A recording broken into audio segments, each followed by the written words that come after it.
Thank you very much. We may all be seated now.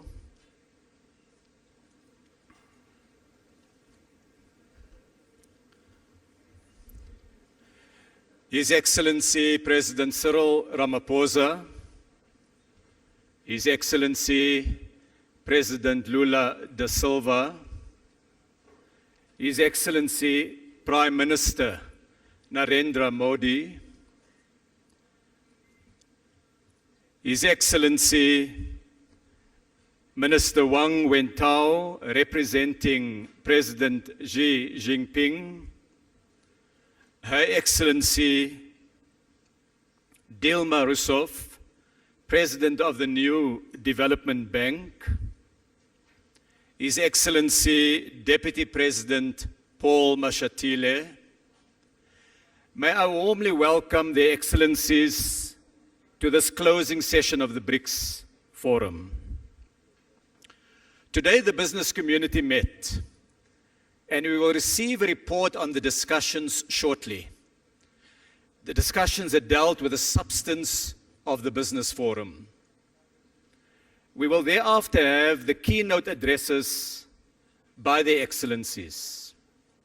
Those remarks will be the main cause of the meal that we are about to serve.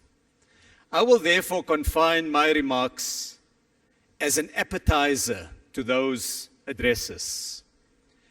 I am reminded, dear friends, that it is through trading, through travel, and through dialogue that friendships and lasting relationships are built. And it is remarkable how connected our people, our histories, and our economies in BRICS are.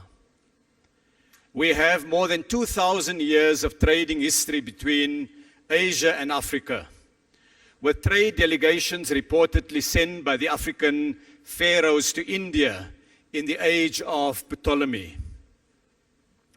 More than 1,000 years ago, there was a community of people who lived in the southern part of the African continent, near the banks of the Limpopo River. They were manufacturers and traders. They were artists crafting the golden rhinoceros. They traded with the outside world, with India, Arabia, and China, selling ivory and gold, buying pottery from China and glass beads from Persia. They were the people of Mapungubwe. They traded with China during the Song dynasty. Later, during the Ming dynasty, the great admiral Zhong He undertook voyages of discovery with a fleet of 300 ships and 28,000 crew, which traveled to the eastern part of the African continent. And they saw the great African trading cities of Sofala and Mogadishu and Mombasa, Africans trading with the world. The age of colonialism saw the first European settlements in South Africa as a refreshment station for the ships en route to India and the Spice Islands of Indonesia. Our histories converged as large land masses were colonized. Indian enslaved people were brought from the Malabar coast to South Africa in the 1600s and 1700s. And later in the mid-1800s, large numbers of Indian indentured laborers were brought to develop South Africa's our sugar industry, leaving a permanent mark in our demographic mix. And Mahatma Gandhi cut his political teeth here in South Africa.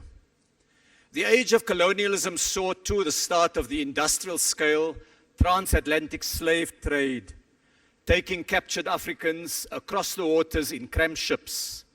And the modern state of Brazil emerged from that continent of the civilization of the Aztecs, the Mayas, and the Incas.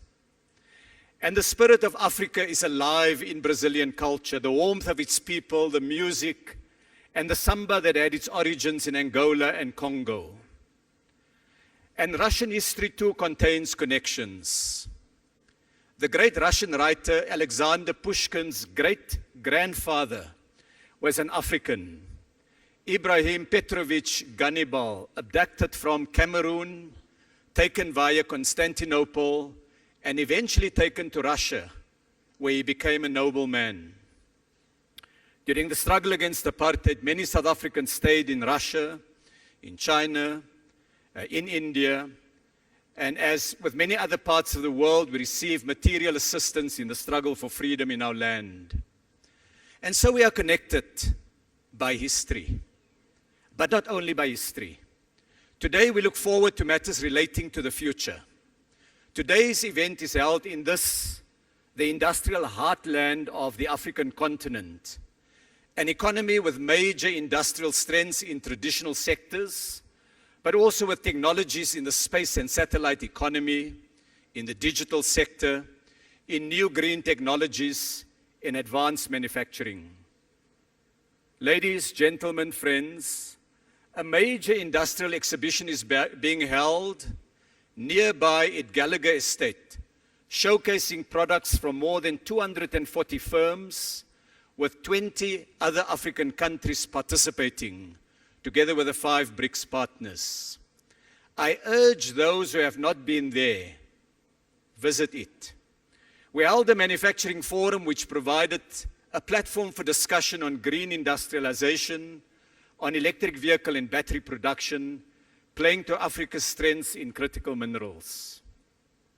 Excellencies, today the business community spent the full morning in deep discussion about investment, about trade, and about technical cooperation.